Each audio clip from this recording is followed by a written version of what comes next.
Well, welcome to the Friday with Seniors podcast, which we do quite often.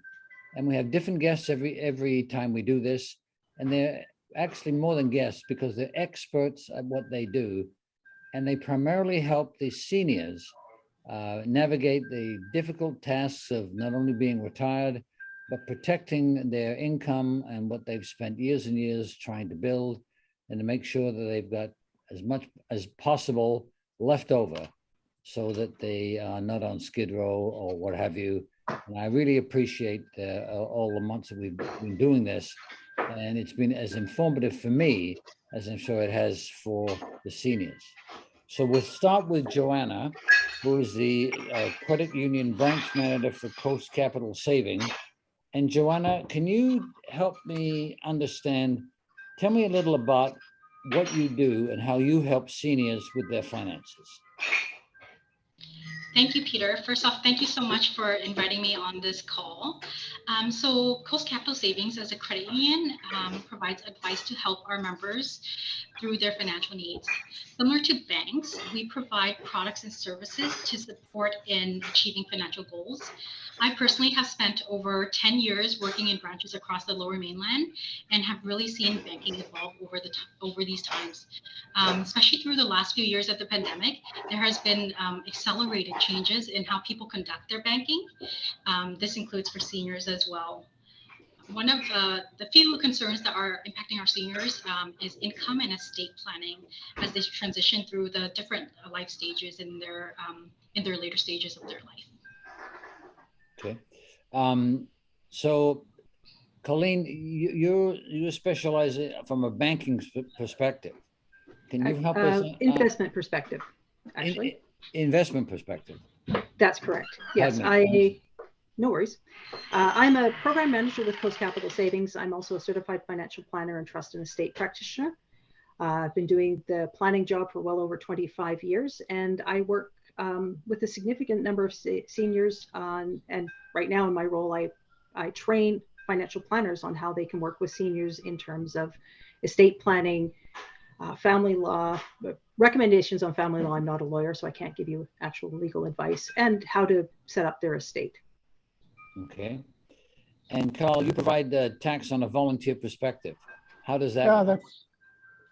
I'm a volunteer in the community volunteer income tax program through CRA.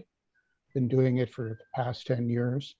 At Senior Services, I'm in their forms and taxes program, helping seniors fill out forms and making sure they're up to date on their taxes. Okay. So what are, this is for all of you, but what are the two most common concerns you see with seniors when it comes to money? Let's start with you, Joanna. Yeah, thanks, Peter, for the question. So a few of the top concerns that we see our seniors impacted with is the going through income planning and estate planning. So as they transition to those later stage in their life, those concerns tend to be what they come into our branches to discuss with our financial planners. Okay. And what would you say is the biggest fear of these seniors when it comes to their money? So the biggest fear I would say is probably protecting all the wealth that they built up over the years and ensuring that it lasts, the funds that they have last them through their retirement. Because as you move into retirement, you're no longer working. So you're dependent on all the income and the savings you've built up in your life. And with the rate of inflation and some of the concerns with retirement living, having the funds last you through your retirement years is one of the biggest concerns. Okay.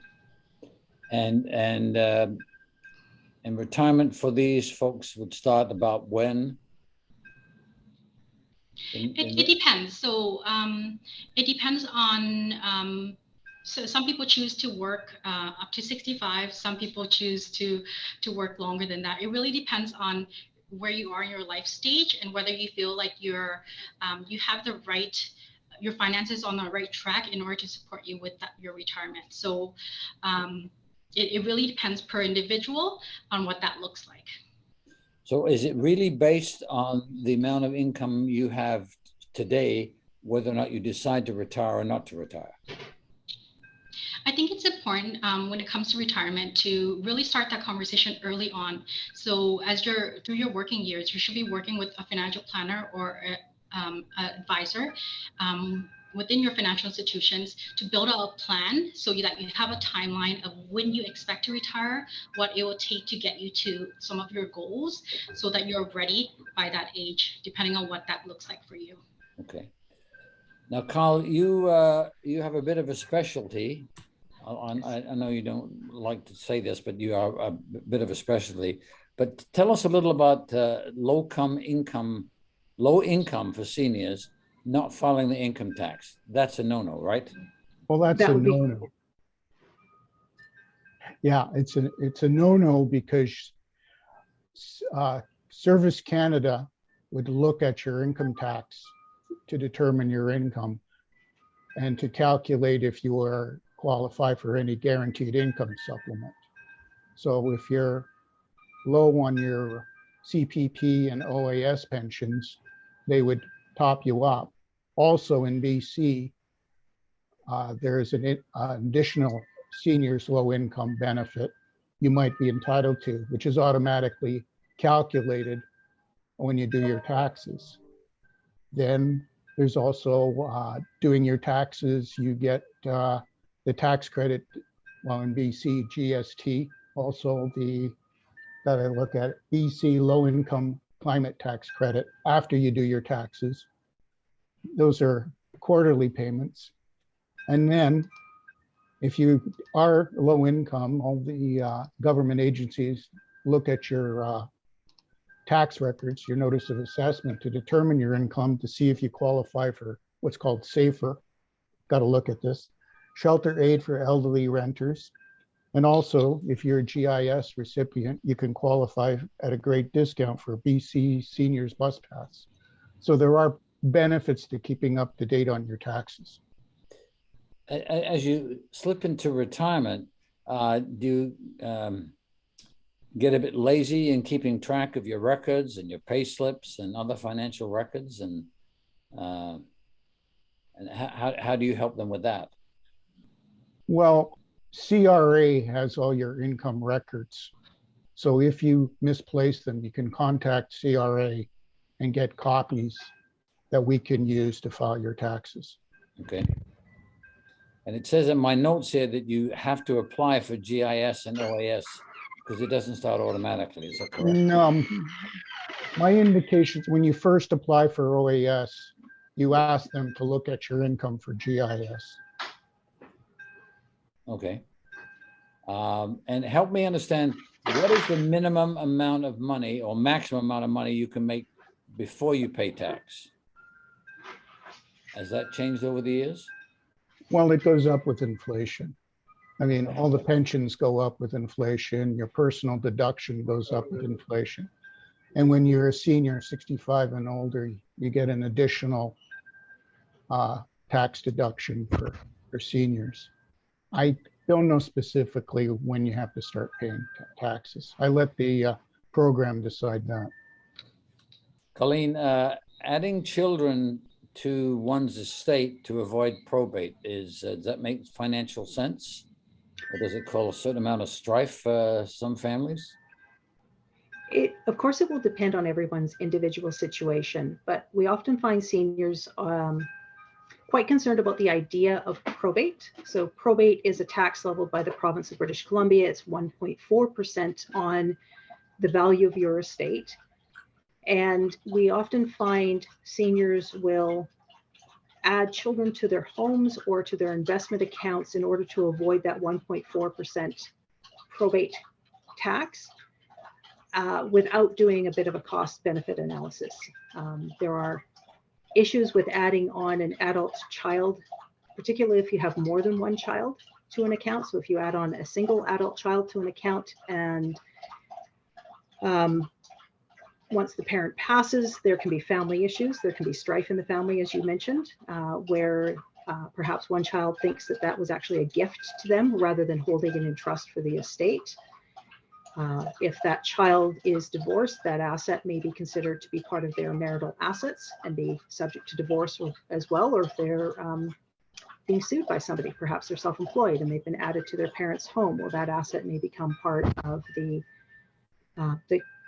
assets that the creditor can go after. So there's a lot of reasons for why you would not want to add an adult child to an account. Just as many reasons why you might want to. I would strongly recommend that you speak to a certified financial planner before making that decision, because they can guide any senior with the pros and cons and help you do a quick cost-benefit analysis. How prevalent is it as people age and their health is challenged? How do they seek help, and who do they seek help from in order to put their taxes together and make sure that they're filing it correctly? Well, there's two ways that you can do that, and both should be done while you have competency, mental competency. You can either identify somebody as a power of attorney. Usually it's someone that you trust, family member, good friend. I've seen accountants and lawyers or pastors being named as power of attorney. And those people can help you with making financial decisions if you're no longer mentally capable of doing it. In British Columbia, we also have what's called a representation agreement, and the representation agreement is for seniors to identify someone they trust in order to help them with with making health decisions as they age. Now, some levels of that representation agreement, the level 7 representation agreement does give that person that you've identified the ability to do some simple financial tasks for you, such as pay your bills, make sure your rent is paid. And then there's a representation agreement level 9, and that one is more for end of life decisions. So the idea is that you would identify someone that you trust, someone that is comfortable with making either financial or medical decisions or personal decisions on your behalf. And ideally you have that person named in a legal document to act on your behalf. So you got to have somebody, some people that you've given them the authority to assist and perhaps even take over filing of your, let's say, taxes. Is that true? That's correct, yes. Without that person, no one is able to work on your behalf. And if there is no one able to work on your behalf, then the province gets involved with the public trustee and guardian. Can you rescind that if you're not happy with the performance of that person? Absolutely. As long as you have mental capacity, you're able to change your power of attorney or take it back. Okay. But you have the right to authorize someone to give them the power of attorney to do that. That's correct. So Joanna, question for you is, converting your RSP plans to RIFS plans, how do we go about doing that? So as our seniors transition into their retirement years, income planning conversations are important. So the RRIF, also known as the Registered Retirement Income Plan, is a registered product that supports seniors through the retirement years. It is usually a continuation of your RRSP and is converted to your RRIF at the end of the year you turn 71. So different in that an RRSP is for contributions. A RRIF requires seniors to start receiving payments from the plan that they've built up over their working years. There is a requirement to withdraw a minimum percentage from the plan every year. So the first step you would need to do is to go into your financial institution where you hold the RRSP and have that discussion about converting it over to a RRIF where you can start drawing out payments. Most seniors, they will try to withdraw the minimum amount, especially if they don't need the funds, in order to ensure that they're paying the minimum taxes and that the plan continues to be tax deferred for as long as possible. It is recommended to just go into your branch and speak to your financial planner or your advisor to really understand the impact this has to you. So this conversation normally happens the year you turn 71. It can be discussed earlier if you plan to retire. There's a note on my notes about we call them scammers. How do these people, like the seniors, how do they prevent scammers from getting into their personal financial matters? Thanks for the question, Peter. I think this is becoming a really common occurrence for not only seniors, but for people everywhere in general. We're constantly getting phone calls, right, claiming to be CRA, or emails or text messages with links where if you click on it, it exposes your devices and your personal information to these fraudsters. So many of our members and our seniors here at Coast Capital, sorry, I'm going to correct that. There's so many people that can fall victim to scams and these fraudsters, with seniors being a demographic that we're seeing an increase in being scammed. So usually what happens is your financial institution representative will often be able to recognize different signs of scams in the transaction they're trying to help you with, and they will oftentimes ask you additional questions, not for a curiosity standpoint, but really to protect you. So one thing I would recommend is if you have questions about whether you're giving funds to the right individual, go to your financial institution. They can help ask additional questions to help you identify if you're falling victim to a scam, and then work with you to ensure that that's avoided.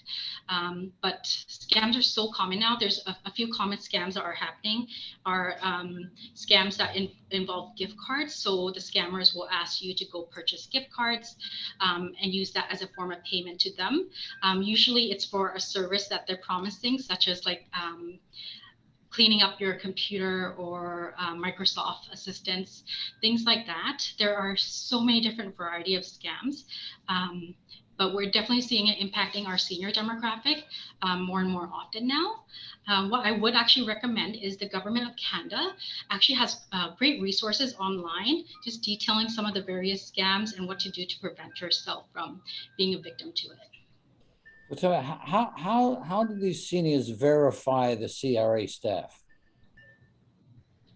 So for the CRA calls, I think everyone has gotten a call from CRA claiming to be delinquent in your taxes. What I would recommend is to not respond to those calls. Reach out to CRA directly look up the information on the website to verify the phone number, or email them. But definitely, if you feel like you're unsure of the person that's reaching out to you, don't provide any additional information, and find a reliable contact where you can reach out to them directly to verify if they were indeed trying to get in touch with you.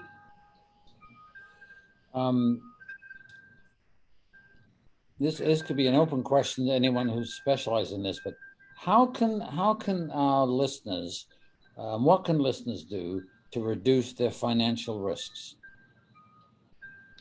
What are 2 or 3 pieces of advice, perhaps from all 3 of you, different ones, different advice? What can you suggest for these elderly people? What can they do to reduce the financial risks? We start with you, Carlo. Well, I'm a little biased. I'd say just keep your taxes up to date, file your taxes on time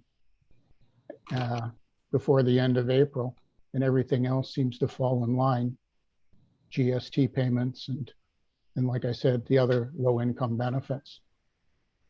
Okay, Colleen, any advice from you?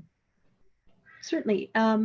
If you have investments, recent change in the regulatory environment around investments, and this would be whether you have a mutual fund, stock, bond, any type of marketable investment, your advisor is required now to ask you to identify a trusted contact person. So a trusted contact person does not have legal standing over your account, such as a power of attorney does, but that trusted contact person is, again, somebody that you trust, who can actually look out for you if you are not comfortable, or perhaps it's better explained with a quick story. So if a senior comes into one of our branches, and let's say they've come in with their nephew, and their nephew's pushing them to take $5,000, $10,000, $15,000 out of their account because they want to buy something, often the senior will not be comfortable. They've been told not to say anything to us, or not to speak up through threat of violence or something else going on in the background. if Coast has a trusted contact person on file, but not a power of attorney, or even if we do have a power of attorney, if we have that trusted contact person on file, our advisors are able to pick up the phone and call that person to verify that the transaction that's going on or the behavior that we're seeing is good behavior or not good behavior. And often our seniors will be more inclined to speak to somebody like a friend or their accountant or their lawyer, whoever they've named as their trusted contact person, in private rather than speaking to us perhaps in a branch. So identifying a trusted contact person with your financial institution is a great way to have another level of defense to ensure that you are not taken advantage of by family, by a scammer, by anything that might be untoward. And having another layer of protection that you've identified at your own personal level. And do you train your staff to do that? Absolutely. It's a regulatory requirement for all our licensed staff that they ask this question. Okay. And before they even start working for you? That's correct. When we're opening up an account, it is part of the required documentation. If you have an existing account, this is something that is effective about a year ago today, and is now as part of the conversation that you meet. When you meet with your licensed advisor, they must ask you to identify a trusted contact person. So Carl, my next question to you is, how important is it? It's pretty obvious, but I want you to say it. How important is it to keep track of your financial paperwork and to file your taxes on an annual basis, if not quarterly? Well, you only have to file on an annual basis, but it helps considerably if you have all your tax documents together. I mean, on average, low-income people have OAS and CPP, but some do have RRIF income, private pension income. So having everything together makes the process go more easily. Okay. And Joanne, how important is it that these seniors have a designated power of attorney?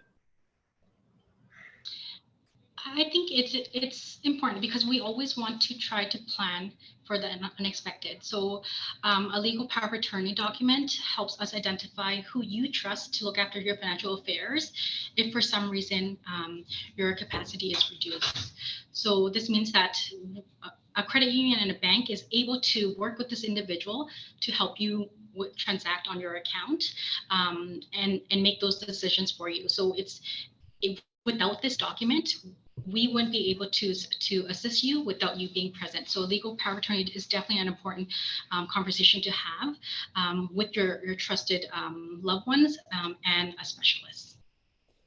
Is there any one thing that continually shows up for these unfortunate seniors that they're not aware of and they're taken by surprise? Is there any one or two things that are continually cropping up?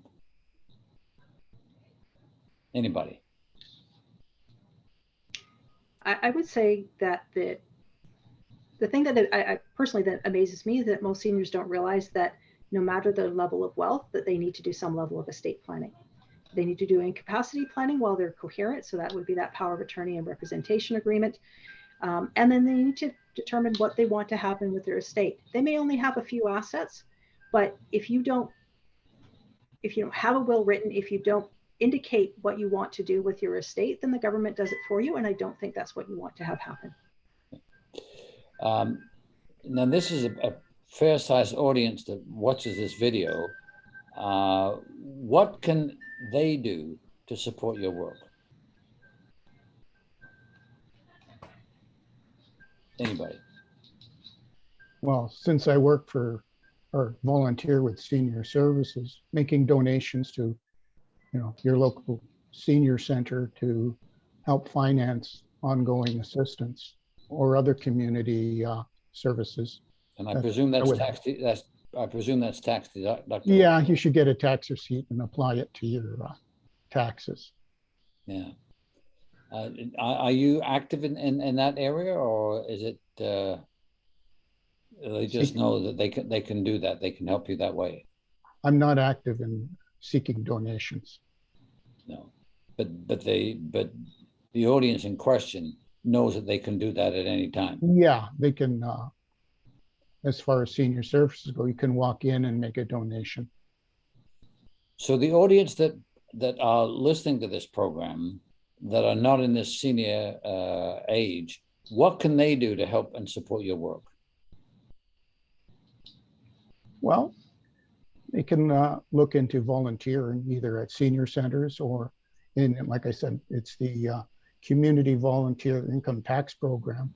You go on the CRA website and they have a caption that said, if you want to help others do taxes, as well as if you need help for taxes, they'll help you locate an income tax clinic near you. Okay. Anything else? That's all I can think of. Okay. Colleen, how about you? I think the best thing seniors can do is go to their financial institution of choice and ask to see an advisor and have a checkup. Make sure everything's in place, that if you are moving into retirement, make sure you've got all your assets in place and that you have sufficient income. If you're in retirement, particularly because we've had a couple of years of COVID where people have been staying at home and not spending any money, have another check. Make sure, you may find out, and this is actually more common than you would think, that you're not spending enough money, that you actually need to spend more money in retirement than you are. So meeting with an advisor, financial advisor or financial planner, and having that checkup is probably the best thing that a senior can do to make sure that they're comfortable and that they don't stay up at night worrying that they won't have enough money. Okay, fair enough. And Joanne, anything from you on that? I would have to agree with Colleen. Meeting with your financial advisor regularly would be what I would recommend, especially as you're having the conversation about estate planning. We will ask those questions to ensure you have everything in place. But if anything, just having a look at your account, reviewing to make sure that it's structured in the way you want, and being aware of updated products and services that are being offered. Because really, the reason why we're here is to help our customers. So we actually want to be meeting with you regularly to ensure that you're doing okay. Okay. I've been in this marketplace since I emigrated from England, and I know Coast Capital Savings Credit Union has been around for about 80 years, maybe a little more than 80 years. And they're a great community bank. I call them a bank, but they're a great community credit union, and they are concerned with all aspects of life. And I want to congratulate you for sponsoring this podcast, Coast Capital Saving Credit Union, for the Senior Services Society and other things that you do in this community. It is of great value to everybody, and I thank you very much.